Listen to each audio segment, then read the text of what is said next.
Later this year, I will retire from Southern Utah University, where I've been a professor for 35 years.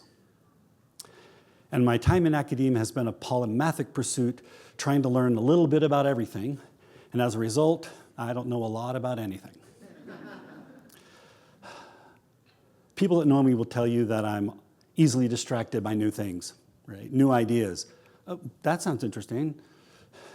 And looking back, I can see that it's the interconnectedness of things that has mostly fueled my academic life, fed my research, inspired my students. And the beautiful thing about this linked learning is that you can start just about anywhere. For example, Roy G. Biv. If you're not familiar with the electromagnetic spectrum or helpful scientific acronyms, these letters remind us of the 7 colors of the visible spectrum, starting with the longest wavelength: red, orange, yellow, green, blue, indigo, and violet. First introduced by Sir Isaac Newton, it is unclear to me why the colors are unevenly divided across the spectrum and why 2 shades of the color purple got 2 of the 7 spots. But nevertheless, I'd like to start tonight's polymathic perusal with wavelengths that go between roughly 400 and 500 nanometers. A color that, when it strikes the back of the human eye, our brains interpret it as the color blue. And what better question to ask than a question that has plagued humans for ages: why is the sky blue? And the answer is pretty simple. Of all the electromagnetic waves streaming from the sun, visible and invisible, to the Earth's atmosphere, most pass through, some are absorbed, and some are deflected. Of those that are deflected, it's because of the size of the particles that they encounter. The Earth's atmosphere is made almost entirely of nitrogen and oxygen, 2 molecules which are just the right size to deflect wavelengths from 400 to 500 nanometers, making the sky appear blue. That's interesting. And visitors to southern Utah often say that our skies are particularly blue, and that it's probably because of the orange cliffs that make up so much of southern Utah's iconic landscapes. The orange cliffs are the complement to sky blue. And artists will tell you that complementary colors, colors that are opposite each other on the color wheel, appear bold and vibrant, especially when they appear together. Like the sky, the orange cliffs are a product of their chemical makeup. In this case, iron oxide, Fe2O3, which means that every molecule has 2 atoms of iron and 3 atoms of oxygen. Okay, that's not that interesting. I mean, the common name for that material is rust. So the cliffs of southern Utah also have gray bands, like these in Bryce Canyon National Park. The gray bands are also a product of their chemistry, which is also an iron oxide, but in this case, Fe3O4, which is black. And when it mingles with the white bands, it makes them appear gray. Okay, how about this? The same chemistry produces the amazing colors in ancient Greek pottery. The Greeks used a clay that had a high iron content. And being the ancient Greeks, they figured out that they could create a pot, fire it in an open kiln with lots of oxygen, and they could get beautiful orange. Or they could find the same pot, fire it in an enclosed kiln, less air, and they could get beautiful black. And being the ancient Greeks, they didn't stop there because, they're the ancient Greeks.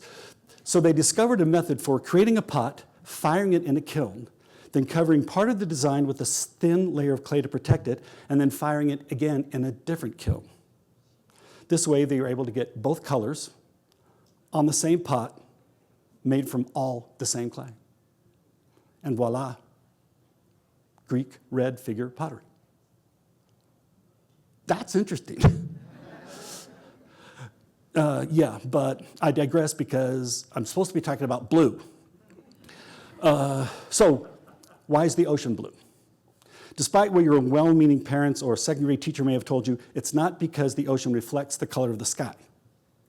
The ocean appears blue for the same reason the sky appeared blue, because of the visible electromagnetic waves that strike the ocean. Most are absorbed, and only a few of the lower frequencies, between 400 and 500 nanometers, are reflected to our eyes, making the ocean look blue. But perhaps more interesting is the fact that the longer wavelengths penetrate least, which is why the deeper you go in the ocean, the more and more red fish you will encounter, right? because with no red wavelengths to deflect off their bodies, they become virtually invisible to their predators. That's interesting. And I can't talk about light without talking about windows, and I can't talk about windows without talking about the beautiful windows created during the Gothic period in Europe.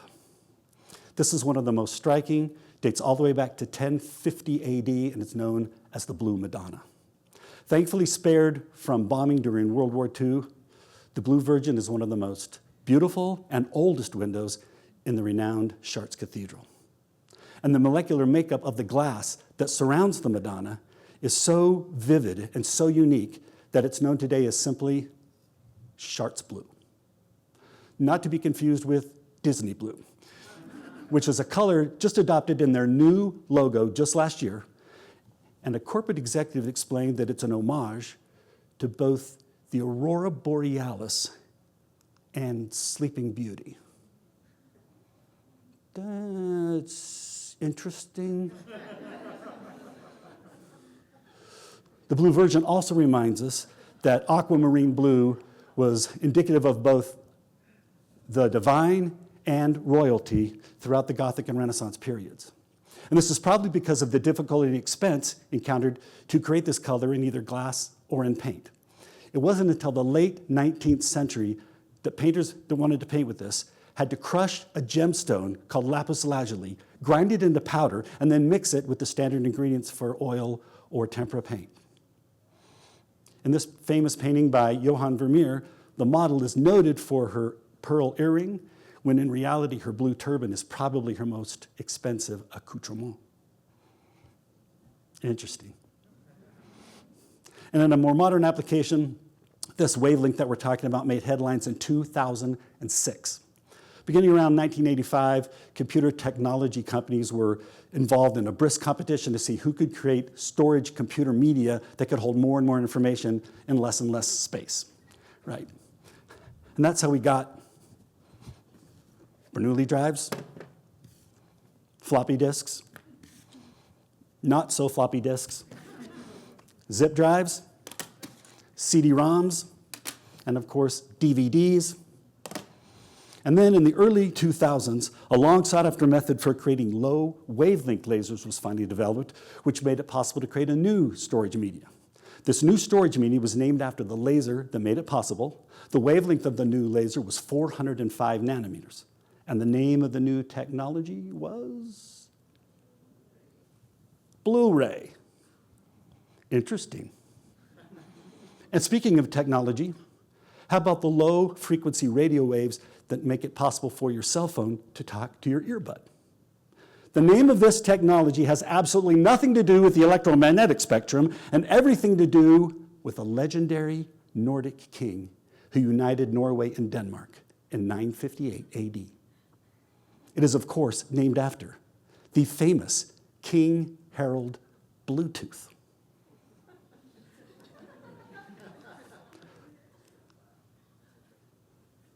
And the logo is made from his initials, written in ancient Nordic runes used by the Vikings.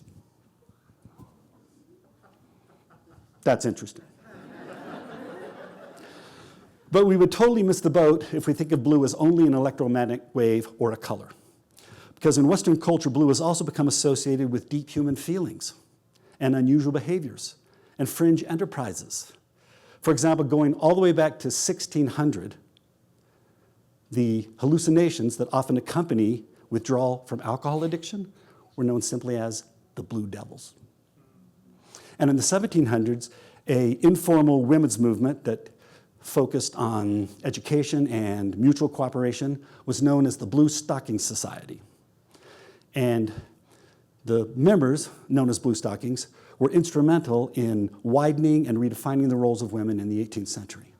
And they gladly adopted the name Blue Stocking during their day, but later it was used pejoratively to describe women that society saw as overeducated or artistic or just plain uppity.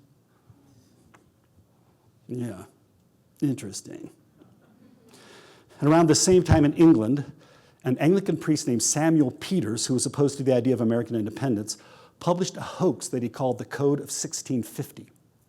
And in it, he cited exaggerated and completely fabricated laws that he claimed came from the Connecticut colony. And he did this to portray the Americans as backward and fanatical.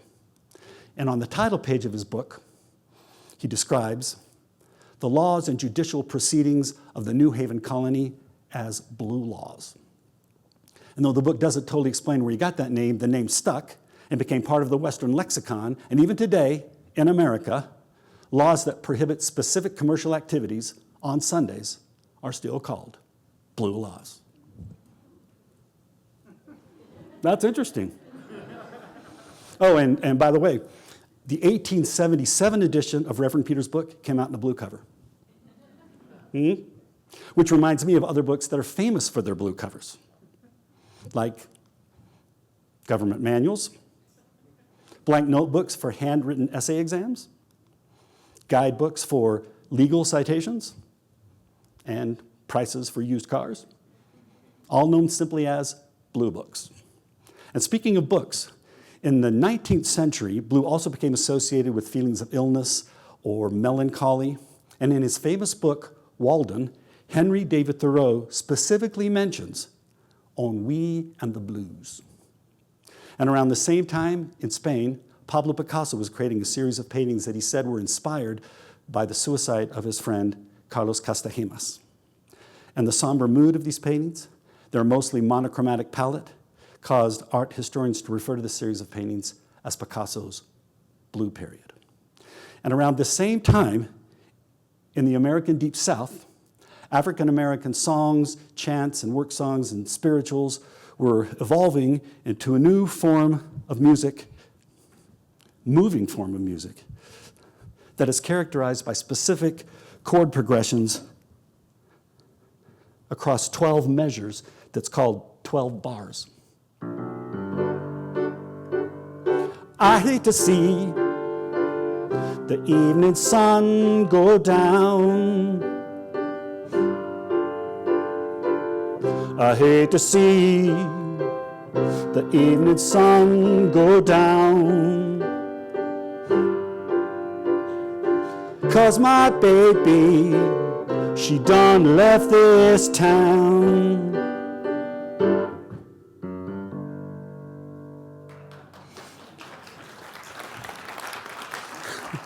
Though I can't do it justice, that music was known then, as it is today, as simply the blues. And I would like to conclude by circling back to where I began and offer you a cure for the blues. Something that's kept me moving forward, mostly positive and mostly sane, for almost 50 years. My advice to you echoes the counsel that Merlin the magician gave to the young King Arthur. He said, "The best thing for feeling blue is to learn something. That is the only thing that never fails. It is the only thing the mind will never exhaust, never alienate, never be tortured by, never fear or distrust, and never dream of regretting." My idea worth spreading is Merlin's maxim to the once and future king. Learning is the only thing for you. Look what a lot of things there are to learn.